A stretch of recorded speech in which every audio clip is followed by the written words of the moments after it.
Nataka nichukue nafasi hii kuwashukuruni nyie sana waheshimiwa wajumbe wa kamati kuu kwa uvumilivu mkubwa ambao umeuonesha katika kipindi kigumu ambacho tumepitishwa. Nataka nichukue pia nafasi hii kwa niaba yenu kuwashukuru wanachama wa chama chetu nchi nzima kwa uvumilivu wao na moyo wa kujitolea na kwa jinsi ambavyo wamesimama imara. Tunajua watu wamepitishwa kwenye moto. Wanachama wetu kwa maelfu wameuawa, wamepotea, wengine wamepotezwa, wametekwa. Lakini watu wetu wamezidi kuwa imara hata katika kipindi kigumu hiki, wakiamini kwamba chama chetu ndio chama pekee kinachoweza kubadilisha hali hii, hali ya maisha yao wenyewe, hali ya maisha ya nchi yetu, uchumi wa nchi yetu na haki katika nchi yetu. Kwa nataka nichukue nafasi hii kuwashukuru sana tena viongozi wote wa kila ngazi, kuanzia kwenye misingi ya chama chetu, kwenye kata mpaka ngazi ya kitaifa. Juzi nilibahatika kwenda kwenye kikao kilichofanyika hapo jimbo la Kibamba. Huwezi kuamini kwamba hiki ni chama ambacho kimefungiwa kwa siku 310 na mashambulizi mengi ya kutisha na watu kuuawa. Watu wamejitokeza kwa mamia, na along the road tulimamishwa pale stendi ya Magufuli na watu. Hiyo inaonesha ni kwa kiasi gani, na actually ni proof ya dunia kwamba unapowaonea watu huwasambaratishi, unawaimarisha zaidi. Huo ni fact ya kihistoria kwamba walipojaribu kuwaonea wakina Mandela waliwaimarisha zaidi. Walipojaribu kuwaonea watu wote, hata Mwalimu Nyerere hapa, wakoloni walimfungulia kesi ya uchochezi, na viongozi waliokuwa watano wakipigania uhuru wa nchi yetu, wakina Jomo Kenyatta waliowekwa kule Kapenguria wakafunguliwa kesi na wakafungwa, waliimarika zaidi. Kwa hiyo nataka niseme chama chetu kimeimarika zaidi katika kipindi hiki, na hizo pongezi zenu zote ni kwenu viongozi kwa resilience, kwa sababu mngesambaratika nyie viongozi wa kamati kuu, pengine tusingekuwa na chama. Na hilo ndilo wanalotaka, kwamba tusambaratike, watu wakimbie. Watu wanapomwona katibu mkuu anajitokeza katikati ya vitisho, wanapomwona manaibu katibu wakuu, wanapowaona wajumbe wa kamati kuu, wanapomwona Tony hajayumba, Sugu hajayumba, Brenda yupo, anatoa matamko kila wakati, watu wanaimarika. Kwa hiyo nawapongeza sana. Nchi na dunia inasubiri kwa hamu sana kujua mwelekeo wa nchi yetu, na mwelekeo wa nchi yetu unatoka humu.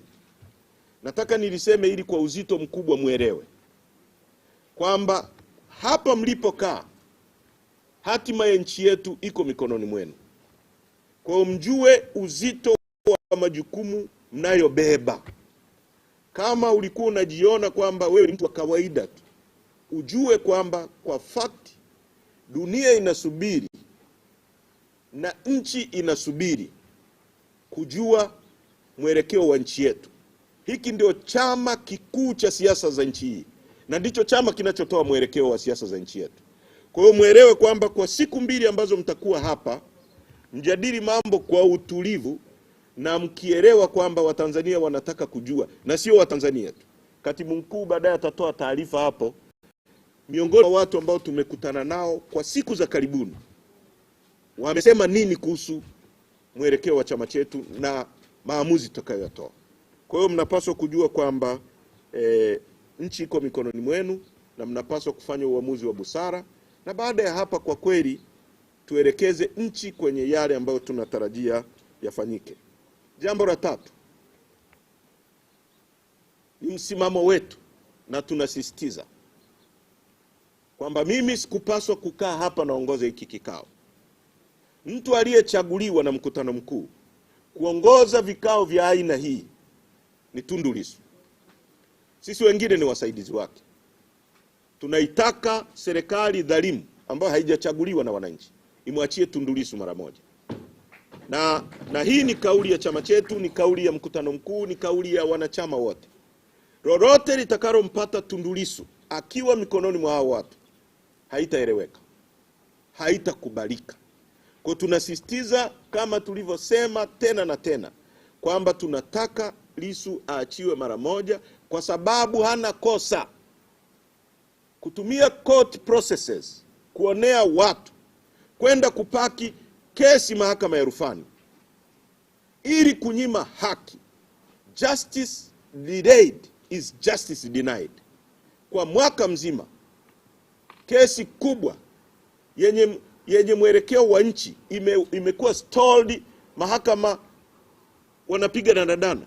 Maana yake ni kwamba ni kupoteza muda na kutaka Lissu apige magoti, na kwa niaba yenu na kwa niaba ya chama chetu, masharti yote ambayo wamejaribu kutupa tumeyakataa. Hatutapiga magoti. Lissu amekataa. Amepewa ofa ya kutoka nje ya nchi aache kufanya siasa, amekataa. Wametupa ofa za kuandika si kufanya nini, tumekataa. Na narudia mbele ya wajumbe wa kamati kuu, tunataka Lissu aachiwe unconditionally, aje kuendesha chama hiki kwa sababu yeye ndiye aliyechaguliwa kama kiongozi wetu. La mwisho, kwa hatua ya sasa,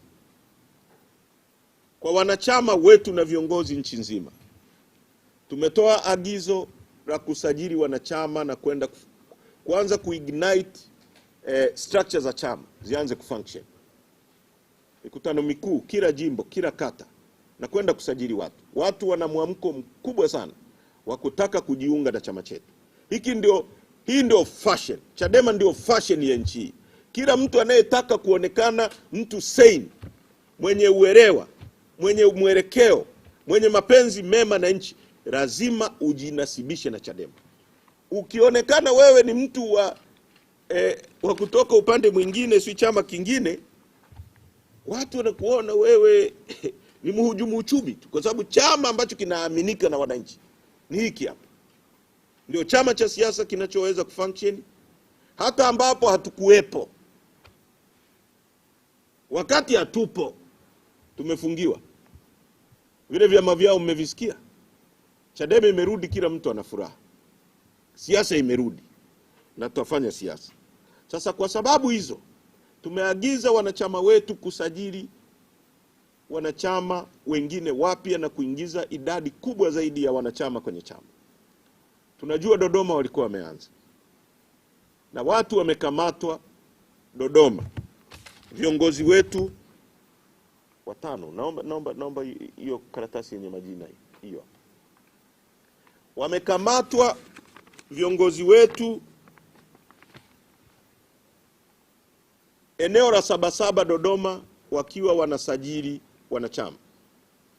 Chama hiki hakina zuio la aina yoyote la kufunction na kufanya kazi zake. Tunajua kumekuwa na utaratibu Dodoma hasa wa kujaribu kuzuia chama chetu. Hata tulipofanya mkutano mkubwa sana uliotisha pale Dodoma, baada ya kutoka pale viongozi wetu wa wilaya wote walikamatwa na mkoa, na nafikiri kesi hiyo bado inaendelea, kwamba kwa nini tulifanya mkutano mkubwa vile Dodoma. Sasa kuna jitihada za makusudi za kuzuia chama chetu kufanya kazi pale Dodoma. Hatutakubali. Tunataka RPC awaachie mara moja afisa wetu wa chama ambaye anaitwa Shujaa Evarist, katibu wa mkoa Mheshimiwa Francisco Lawrence, na mwenyekiti wa baraza la vijana wa wilaya Dodoma Rukia Saidi. Tunataka waachiwe kwa sababu hakuna kosa walilofanya. Waachiliwe mara moja, warudi kwenye kufanya shughuli zao, na nchi nzima watu waendelee kusajili. Asanteni sana kwa mara nyingine, karibuni kwenye kikao cha kamati kuu. Na Mungu awabariki, na nawashukuru sana kwa kujitokeza kwa wingi. Asanteni sana.